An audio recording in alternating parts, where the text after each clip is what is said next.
Facebook post by a teacher in Ghana has gone viral thanks to his unusual and improvised methods of teaching ICT without a computer. Kwadwo, originally from Kumasi, Ghana, spoke about his experiences teaching ICT in a rural farming community which lacks basic equipment and resources for the task. Every teacher has a way of presenting his subject to the students, and this is my way, he said.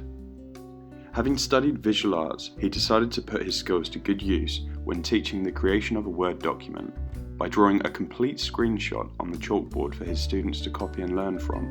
Mr. Kwadwo's efforts and commitment are a good example for teachers in developing countries like Ghana, when sometimes a bit of improvisation is needed to fill the gaps that governments are unable to provide.